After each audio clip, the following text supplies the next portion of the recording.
রংপুরে পুলিশ সদস্যের কর্মস্থলে যোগদান এবং আইন শৃঙ্খলা পরিস্থিতির খবর জানাতে সরাসরি যুক্ত হচ্ছেন সহকর্মী আশিকুর রহমান। ডিফেন্স রংপুরে পুলিশ সদস্যদের কর্মস্থলে যোগদান সহ বর্তমান পরিস্থিতি কেমন দেখছেন? আপনি যেমনটি বলছেন আর পুলিশ যে কর্মস্থলে ফেরার যে ঘোষণা দেওয়া হয়েছে এবং কিছু কিছু জায়গায় বলা হয়েছে যে পুলিশ তাদের কর্মস্থলে ফিরে গেছে, আদতে একটি সেভাবে কিন্তু তারা কর্মস্থলে ফিরে আসেনি।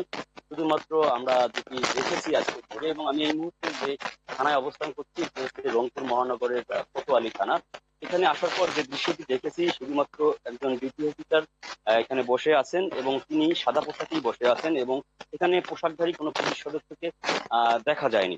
আরেকটি তথ্য দিয়ে রেখে, কেন তারা এত ঘোষণার পরও এই কর্মস্থলে ফিরে আসতে চাচ্ছেন না, কেন তারা কর্মবিরতিতে রয়েছেন, সে বিষয়ে একটু বিস্তারিত যদি তথ্য দিই, সেক্ষেত্রে বলা যায় যে পুলিশ কিন্তু ভীষণ বৈষম্যের শিকার।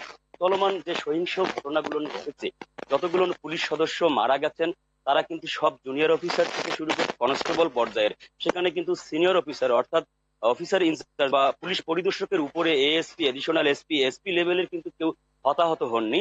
সুতরাং তাদের দাবিটা ছিল যে এই হতাহতের ঘটনার সঙ্গে যে দুর্বৃত্তরা জড়িত, যে খুনিরা জড়িত, তাদেরকে আইনের আওতায় নিয়ে আসা এবং সার্বিক পরিস্থিতি তাদের নিরাপত্তা প্রদান করা। কিন্তু সেক্ষেত্রে এখন পর্যন্ত কোনো কার্যকরী উদ্যোগ নেওয়া হয়নি বলে তারা জানিয়েছেন। আরেকটি বিষয় হচ্ছে, শুধু পুলিশ সদস্যরাই যে থানায় কিংবা ফাঁড়িতে কর্তব্যরত এলাকায় আক্রান্ত হয়েছেন তা না, পুলিশ সদস্যরা যেসব বাসা বাড়িতে ভাড়া থাকতেন সেখানেও কিন্তু হামলার শিকার হতে হয়েছে। সেই বাসা বাড়িতে হামলা হয়েছে, আক্রমণ হয়েছে। এক কথায় তাদের পরিবার পরিজন অনিশ্চিত। আরেকটি তথ্য আপনাদেরকে জানিয়ে রাখতে চাই, সেটি হচ্ছে যে পুলিশের যে বৈষম্য চলছে ভিতরে, সেটি হচ্ছে যে জুনিয়র এবং সিনিয়রের যে একটি খেলা চলছে তাদের এখানে। পদায়নের ক্ষেত্রে দেখা গেছে কিছু কিছু ক্ষেত্রে অফিসার ইনচার্জ যাদেরকে থানায় দেওয়া হচ্ছে, তার ক্ষেত্রে তদন্ত অফিসার যাকে দেওয়া হচ্ছে তিনি সিনিয়র, এবং যিনি ওসির দায়িত্ব পালন করতেছেন তিনি তার 4-5 বছরের জুনিয়র।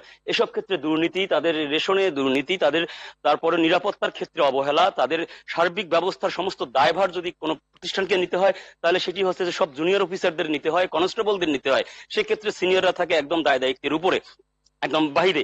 এইসব ব্যাপারে তাদের রয়েছে। সার্বিক বিষয় মিলে তারা যে তদন্ত কাজ করবে, এখন তারা যে ব্যারাকে ফিরে আসবে, থানায় ফিরে আসবে, ফাঁড়িতে ফিরে আসবে, তারা যে তদন্তটা করবে, তদন্ত করার মতো তাদের এই মুহূর্তে তারা সেই নিরাপত্তা বোধটা মনে করতেছে না।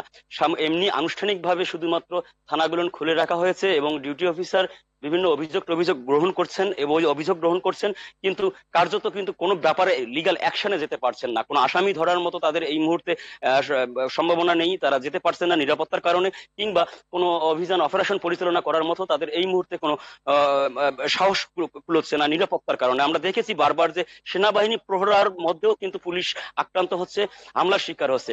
সেক্ষেত্রে আরেকটি কথা বলে রাখি যে এক্ষেত্রে কিন্তু কিছু কিছু পুলিশ সদস্যকে ভুল পথে ভুল বুঝিয়ে দূরে সরে রাখারও একটি গোপন একটি ষড়যন্ত্র চলছে। সে ব্যাপারেও অনেকেই তথ্য দিয়েছেন। সব মিলিয়ে বলা যায় যে পুলিশ সদস্যরা তাদের সার্বিক নিরাপত্তাটি চায়, তাদের পরিবারের নিরাপত্তাটি চায়। তাদের যে সহকর্মীরা বিভিন্ন দায়িত্ব পালনরত অবস্থায় নির্মম নৃশংসভাবে হত্যাকাণ্ডের শিকার হয়েছেন, সেই ঘটনাগুলোর সুষ্ঠু বিচার চায়। তাহলেই হয়তো তারা আন্তরিকভাবে এই কর্মস্থলে ফিরে আসবেন এবং জনগণকে সেবা দেওয়ার জন্য কাজ করে যাবেন। এই ছিল পুলিশের কাজে ফেরা না ফেরার সর্বশেষ তথ্য রংপুর মহানগর থেকে।